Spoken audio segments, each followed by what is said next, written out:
दोस्तों, हकीकत के पन्नों से आज मैं प्रीति एक बार फिर आपका स्वागत करती हूँ। और आज मेरे साथ जुड़ रही हैं कला जगत की जानी मानी हस्ती और शहर की निवेदिता शुक्ला जी, जिन्होंने न सिर्फ अपनी कला के माध्यम से अपने जीवन में रोशनी फैलाई, अपने जीवन को रंगों से भरा, बल्कि उनकी इस रंगों भरी दुनिया को उन्होंने विदेशों तक पहुँचाया। और आज इस रंगों की खूबसूरती से वे विदेशों में भी युवाओं को सिखा रही हैं, कैनवास को सजाना सिखा रही हैं और भी कला के माध्यम से लोगों के जीवन में सकारात्मक रंग भर रही हैं। तो आज हम उनसे चर्चा करेंगे और जानेंगे उनके जीवन के कुछ खास पहलू और किस्से जो अभी तक आपने नहीं सुने हैं। दोस्तों, इन अनछुए पहलुओं को जानने के लिए आज हम निवेदिता जी से चर्चा करेंगे। स्वागत है आपका। नमस्कार, थैंक यू प्रीति। निवेदिता जी, हम आपसे जानना चाह रहे हैं आपकी जो सक्सेस जर्नी या कहूँ रंगों की इस दुनिया में आपकी जो शुरुआत हुई है वो कैसे हुई है? बचपन हर किसी के जीवन में एक महत्वपूर्ण भूमिका निभाता है। बचपन, मेरा बचपन का ये जो आर्ट से रिलेटेड सफ़र है बचपन में मेरी फैमिली से ही शुरू हुआ। मेरे पिता श्री जगदीश जी दुबे, जो बहुत अच्छे साहित्यकार और पुरातत्व विभाग में जिनका बहुत नाम था, साहित्य और कला से जुड़ी हुई स्कल्पचर और सुंदर सुंदर पोर्ट्रेट और काफ़ी एक अच्छा जाना माना नाम जी।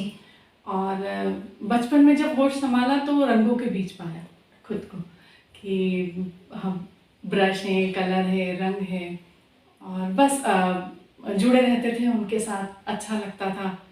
तो काफ़ी एक ऐसा कला को जानना और उसके साथ उसको करना, ये सब पापा से, मेरे पिताजी बहुत बहुत उन्होंने मुझे इस मामले में नॉलेज दिया और कैसे करना है, क्या आपको, मुझे खुशी मिलती थी घंटों बैठ के उनके साथ काम करते वक्त, अच्छा लगता था। और धीरे धीरे कब वो एक जीवन का एक महत्वपूर्ण अंग बन गया कि एक शौक और हॉबी को हमको ऐसा लगने लगा कि नहीं, एक कहते हैं ना बचपन में बच्चों को बोला जाता है कि क्या बनोगे, तो मैं एक मशहूर चित्रकार बनूंगी। ये चित्रकार बनना जब आपने शुरू किया था चित्रकारी, तब बहुत डिफिकल्ट भी था और उससे अर्निंग करना और एक करियर के रूप में उसको चुनना कितना चैलेंजिंग था, क्योंकि चित्रकार का जो भविष्य उस समय भी लोग देखते थे वो बहुत ब्राइट नहीं देखते थे। तो आपने क्या सोचा, फिर इसे अपना करियर बनाया और आगे बढ़ा? बिल्कुल, बहुत अच्छा सवाल प्रीति। स्टार्टिंग में करना शौक के तौर पे करना, एक जैसे बच्चे म्यूजिक सीख रहे हैं, कुछ डांस सीख रहे हैं या बच्चे, लेकिन जब कैरियर में उतारने की बात आती है तो सभी के दिमाग में डॉक्टर, इंजीनियर और कुछ मैनेजमेंट कोर्स करना है, इंजीनियरिंग करना है, यही बात आती है। मैं साइंस में बहुत अच्छी थी और मेरा सब्जेक्ट भी था साइंस में। जब मैंने पापा के साथ ये बात की कि मुझे आगे इस फील्ड में ज़्यादा अच्छा लगता है, तो उनका ये था कि बेटा वही करो जिसमें आपको खुशी मिलती है। अच्छा, ये था कि आप, मैं पढ़ाई में अच्छी थी तो सभी का था कि नहीं कैसे आर्ट फील्ड में ज़्यादा स्कोप भी नहीं है, सबसे बड़ा चैलेंज तो शहर में ही नहीं है, आपको शहर छोड़ के ही जाना पड़ेगा। बिल्कुल सही बात। तो ये बात, मगर फिर भी वो पापा का वो जो एक था कि नहीं, करो वो जिसमें आपको आत्मिक खुशी मिले। अच्छा, तो आपको सफलता फिर आपके कदम चूमेगी अगर आप उस चीज़ में अपने आप को निखारते हो। अच्छा, तो बस उनका सपोर्ट था। मम्मी ने बहुत सपोर्ट किया। भाई जो थे वो एजुकेशन फील्ड में थे, बहुत अच्छा उनका चल रहा था। और मेरी मदर एथलीट रह चुकी हैं और विक्रम यूनिवर्सिटी की उस टाइम पर मैदान में उतरते थे तो भाला फेंक और ऊंची कूद और ये वो काफ़ी मतलब लॉन्ग जंप और ये, तो उनको ये तो था कि मुझे सपोर्ट था उनकी तरफ से कि नहीं, बेटी को आगे जाना है। एक्स्ट्रा करिकुलर एक्टिविटी आपकी फैमिली में शुरुआत से शामिल रही। बिल्कुल। और एक मेरे ग्रैंडफादर, जो ये मैं नाम इसलिए जोड़ना चाहती हूँ क्योंकि हर किसी के लाइफ में जीन्स का एक बहुत महत्वपूर्ण योगदान होता है। मेरे पूरी फैमिली में, मतलब जो दुबे फैमिली में सभी आर्ट से रिलेटेड, मतलब एक टीचिंग फील्ड और एक आर्ट से रिलेटेड। तो कोई म्यूजिक के शौक रखते हैं और कोई अगर आप किसी भी चीज को, किसी विधा को सिखाना हो तो ये जैसे बिल्कुल बहुत ज्यादा टीचिंग फील्ड में हम लोग इस मामले में मास्टरी थी अच्छा। कि कैसे करना है क्या। तो मुझे बंदिशें नहीं रही कभी भी आगे बढ़ने के लिए। तो जब मैंने बोला कि मुझे बाहर निकलना है तो बिल्कुल मुझे फैमिली की तरफ से पूरा सपोर्ट रहा। और सबसे पहले मैंने फाइन आर्ट्स ज्वाइन किया और मैंने धार से पहले किया फाइन आर्ट्स, उसके बाद मैं इंदौर आई। और जब मेरा फाइन आर्ट्स कंप्लीट हुआ उसके बाद एजुकेशन का कहते हैं ना, एक के बाद एक आपको कुछ ना कुछ करते रहना। एक फैशन डिजाइनिंग ज्वाइन किया। अच्छा। फैशन डिजाइनिंग ज्वाइन करने के पीछे भी ये रीजन था कि मुझे आर्ट में बहुत जुड़े रहना है, बिल्कुल कि छोड़ना नहीं है, अभी एजुकेशन है। तब तक मेरा हाथ बहुत अच्छा हो चुका था। ऐसा लग रहा था कि अब इसमें मतलब जो मैं चाहती थी वो दूर नहीं है जी। मेरा फैशन डिजाइनिंग बहुत अच्छा गया। और नेक्स्ट जब हम लोग थोड़ा फिगर और ये सब में टेक्सटाइल की तरफ आगे बढ़े वो बहुत अच्छा रहा। और इस सभी में मुझे जो खास हेल्प मिली वो मेरे डिजाइनिंग सेंस और अच्छा। जो मेरा हाथ जो था, क्योंकि वो पापा के शब्द याद आते थे कि ये कुछ ना कुछ तो करेगा इस, वो एक था। और फिर उसके बाद सफलता फिर मिलने लगी, क्योंकि किसी भी चीज में मेहनत बहुत जरूरी है। और मेरा सिटिंग किसी भी आर्ट को रिलेटेड और एक कहते ना जुनून एक ऐसा रहता था कि मैं घंटों बैठे रहती थी। अच्छा। मुझे ना तो खाने का ना पीने किसी चीज का होश नहीं। बिल्कुल बिल्कुल। और उसको करना और फिर नींद उड़ जाती थी। और होने के बाद जब आप 1:30-2 बजे रात को ब्रेक लेते हो और उसके बाद फिर मन में वो घूमता रहता है कि यार वो वहाँ ऐसा रंग होना था, ऐसा, फिर उठ के जाना और घंटों अपना किए हुए को निहारते रहना। तो वो एक ऐसी लगन थी। और वो पापा की बातें याद आती, वो सही है कि बेटा मेहनत का फल कभी बेकार नहीं जाता। बिल्कुल। आप किसी भी फील्ड में डालो वो निखर के आता ही आता है। निवेदिता जी, यहाँ तक तो जर्नी जो रही है आपकी काफ़ी एक्साइटेड रही है। उसके बाद जब शादी की बात आती है और करियर कंटिन्यू करने की बात आती है तो डिफ़िकल्टी शुरू होती है हमारी लाइफ में, चैलेंजेस। तो ये कैसे आपने चैलेंजेस फेस करते हुए और आप उस आर्ट को यहाँ तक लेके आए? बिल्कुल। इतना कुछ मेहनत और आप जब इस फील्ड में बहुत आगे की तरफ जाते हैं, मेरा ये जो कैरियर का जो सफ़र था यहाँ से फिर एकदम शादी के पहले का ही थोड़ा बताती हूँ। गोल्डन टाइम ही था। अच्छा। मेरा जो जॉब था वो होशंगाबाद में लगा। वहाँ मुझे फैशन डिजाइनिंग में HOD का पोस्ट मिला। और गवर्नमेंट कॉलेज में मैंने वहाँ पर 1 ईयर अपनी सेवा दी जी। उसके बाद मैंने NIFD का ब्रांच में जो वर्क होता है और उसमें मैंने स्टार्ट किया। वहाँ भी मुझे HOD का मिला था और काफ़ी अच्छा रहा, स्कोप बढ़ता गया। फिर वो एक मुकाम आता है ना कि आपको शादी और ये सब। और ऐसा कुछ हुआ कि सब कुछ जल्दी जल्दी हुआ बिल्कुल। और मेरे हस्बैंड नीलाभ शुक्ला जी और मेरे जो फादर इन लॉ हैं वो, उनका नाम भी मैं लूँगी, राजनाथ जी शुक्ला जी। और इन लोगों ने मुझे बहुत सपोर्ट किया। अच्छा। क्योंकि मेरा ये व्यक्तित्व देखकर ही मेरी शादी हुई थी जी। ठीक है। बाकी ये बात अलग है कि मेरे हस्बैंड नीलाभ जी को रंगों का और इस फील्ड का कोई नॉलेज नहीं था, क्योंकि एक रियल एस्टेट का बंदा तो फिर भी उन्होंने मुझे बहुत सपोर्ट किया। मतलब कोई भी फील्ड में अगर आपके साथ पीछे सपोर्टिंग लोग नहीं हो तो, और खासकर एक वुमन का, हमें बोलते हैं कि लेडीज के पीछे होना बहुत जरूरी है, क्योंकि बिल्कुल, क्योंकि लेडीज की जो आदत होती है, हम जैसे हैं, आप भी जैसे फैमिली, हम लोग क्या करते हैं, हमारी प्रायोरिटी फैमिली होती है जी, हमारे बच्चे होते हैं। बिल्कुल सही बात। तो हम लोग, हमारी कोशिश यही रहती है कि पहले आज जैसे अगर हमें कुछ चाहिए हो तो हम सोचते हैं पहले उनको दिया जाए, ये किया जाए, ऐसा वो खुश रहें, पहले बच्चे, पति, बिल्कुल घर। बिल्कुल। परंतु क्या होता है, अगर हमारे पीछे से कोई हमको पुश करने वाला होता है जी, तो फिर वो हमारे जो यात्रा है, वो जो दौड़ है, उसका तो बात ही कुछ और होती है। मतलब क्योंकि सक्सेस जर्नी, बिल्कुल, वो शुरुआत वहीं से फिर होती है। और काफ़ी कुछ ऐसा चलता रहा। और हेल्प, मुझे बहुत हेल्प मिली मेरे हस्बैंड से भी। कोई ऐसी एग्जीबिशन हो, कोई ऐसा जहाँ मुझे आर्ट को लेके कुछ मटेरियल लेना हो, या कोई दूर हो कोई प्लेस, तो मुझे बराबर लेकर जाना।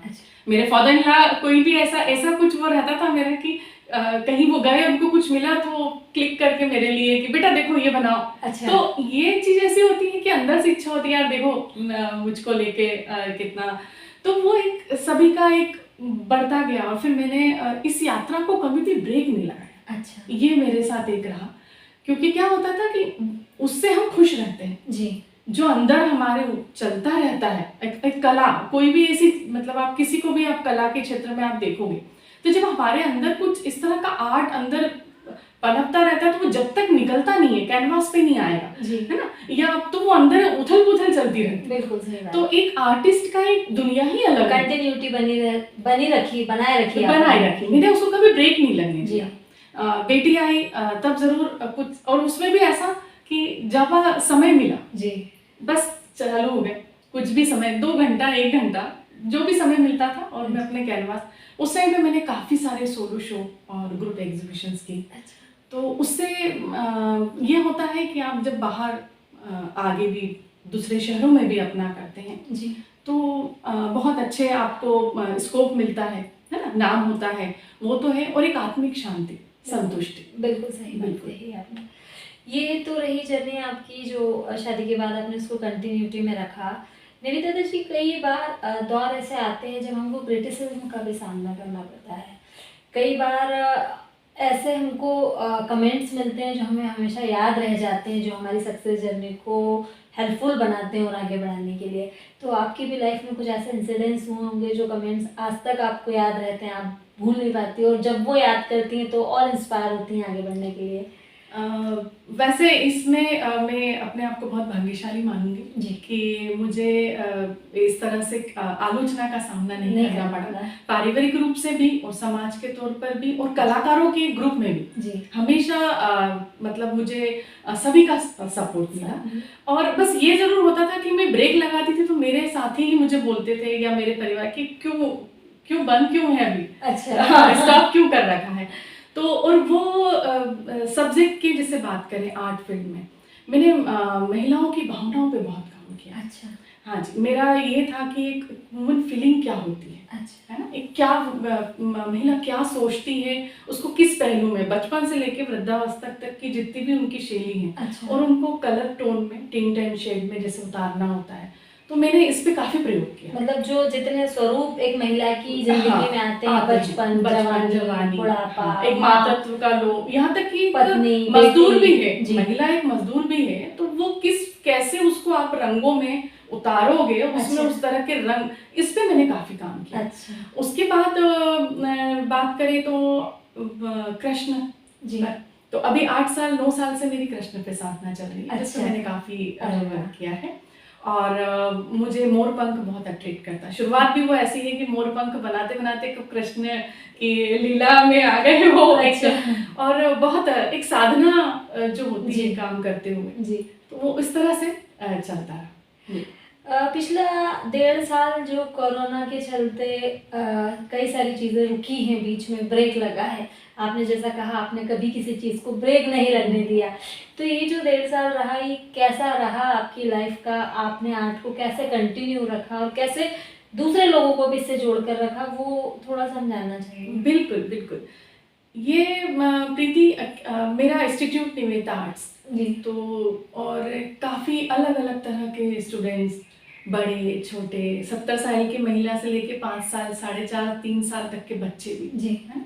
तो वो एक सफ़र, और हमारा रंग कलरव जो हमारी एग्जीबिशन जो हम हर साल देते हैं जी, ये सभी कुछ काफ़ी स्मूथली बहुत अच्छे से सभी कुछ चल ही रहा है, और स्टूडेंट बहुत अच्छे हैं मेरे। और खासकर ये जो इंस्टीट्यूट खोलने का मेरा उद्देश्य ही यह था कि मतलब अभी भी मैं यही चाहती हूँ कि जो महिलाएं जो करना चाहती थी इस फील्ड में जी, है, और जो किसी कारण से शादी है या उनका जॉब कोई है जिस वजह से इस चीज़ को वो आगे नहीं बढ़ा पाए जी, तो वो वापस इस फील्ड में अपना 1 घंटा अपने शौक को दे। अच्छा, है ना। अधिकतर आप देखेंगे कि महिलाओं का के साथ ऐसा होता है कि वो अपने दूसरे कामों में और इसमें इतनी ज़्यादा व्यस्त हो जाती हैं, बच्चे, परिवार, कि अंदर कहीं ना कहीं उनके आर्ट रहता है मगर वो निकाल ही नहीं पाती उस चीज़ को। तो ये इंस्टीट्यूट जो हमारा शुरू हुआ, इसमें सभी लोग, पता ही नहीं होता था महिलाओं को कि अंदर इतनी कला है। अच्छा। इतना अच्छा आर्ट उन लोगों का था। और धीरे धीरे कहते हैं ना, चेन सिस्टम होती गई जी। और लोग मिलते गए, शुरू होते गए और इससे कारवा बनता गया इस तरह से। तो ये एक निवेदिता आर्ट इंस्टीट्यूट में टीचर हूँ, लेकिन ये एक ऐसा फैमिली है हम लोगों की लोग जुड़ते जो, गए। हाँ, जो आज भी एक बात होती है कि आर्ट मैडम निवेदिता आर्ट, तो एक एक सुरूर सा आ जाता है कि नहीं फिर से कब शुरू हो। लॉकडाउन की वजह से काफी कुछ हम लोगों को करना पड़ा कि एक साथ नहीं मिल पाना, जी। करके बैठ कर काम नहीं कर पाना, लेकिन ऑनलाइन बहुत अच्छा एक जरिया बना अच्छा। हम लोगों के इसमें। और काफी वो लोग ऑनलाइन जुड़े। कुछ ऐसे फॉलोअर्स हैं देश विदेश के भी जी। जो काफी दिनों से इस उसमें थे कि मैम आप हमको सिखाएं। अच्छा। तो वो एक उनको भी एक अच्छा जरिया मिला। ऐसे ऐसे लोग जुड़े हैं प्रीति कि मतलब कोई भी ऐसा एरिया नहीं बचा इधर से उधर तक हम देखा जाए, बहुत दूर दूर से लोग हैं जुड़ते हैं, भले वो महाराष्ट्र से हो या उत्तर प्रदेश से हो या यूएसए से हैं, यूके से हैं, जर्मनी, जापान। आज रंग की इस यात्रा में पूरी दुनिया जुड़ती गई। और वो कैसे हुई शुरुआत उसकी, वो भी एक था। लॉकडाउन लगा और हम भी थोड़े से आराम के मूड में आए। 4-5 दिन ही गुजरे होंगे जी। और स्टूडेंट्स के फोन आने लगे। अच्छा। कि मैडम आप तो बिल्कुल स्टॉप कर दिए, कुछ अच्छा। तो करिए, आगे करना है हमको। तो नहीं तो हम तो ऐसे में तो डिप्रेशन में आ जाएंगे। ये एक बहुत बढ़िया बात है प्रीति। मेरे साथ डॉक्टर जुड़े हैं, बिजनेस में जुड़े हैं और इंजीनियर जुड़े हैं, लेकिन यहाँ तक कि हम पुलिस में भी जो वुमेन्स हैं वो भी मेरे साथ यहाँ पर काम करती हैं। तो इनके लिए बहुत ज़रूरी हो जाता है कि अपना 1 घंटा, है ना, भले आप वीक में 3 डेज दें, अपना थोड़ा मेडिटेशन, इनके चेहरे पे जो खुशी मिलती है करने के बाद, सारे बाहर की जो भी चिंताएं हैं किसी भी चीज को लेकर, सब छोड़ के जब वो कुछ देर के लिए बैठते हैं। अच्छा, मतलब एक रिलीफ कहीं ना कहीं रंगों के माध्यम से उनको मिलता है कि वास्ते जब वो बिताती है समय। तो बिल्कुल। और मेरे सिखाने का जो तरीका है वो शायद उसमें मेरी फैमिली के जो जीन्स हैं जी, है ना, जो दुबे परिवार के मुझे मिले हैं जी, तो वो कहीं ना कहीं सिखाना, बहुत अच्छे अच्छे आर्टिस्ट और भी होते हैं, बढ़िया है, लेकिन एक प्रेजेंटेशन आप कैसे दे रहे हो वो एक मुझे बोलते हैं स्टूडेंट कि मैम आपका जो तरीका है वो हमको एकदम क्लिक कर जाता है। अच्छा। तो वो उससे हम ये जो जुड़ते गए और लोग मिलते गए, आज खुशी होती है इतने लोग इस यात्रा में मेरे साथ हैं। अच्छा। सपोर्ट बहुत है, परिवार का है, फैमिली का है, खासकर हस्बैंड का। मेरी बेटी रिदम बहुत सपोर्ट करती है मुझे, क्योंकि ये जो नए नए ऑनलाइन के सब अपने सिस्टम वगैरह जो सब उसने पूरा सेटअप लगा के दिया, मम्मी बैठो। अच्छा।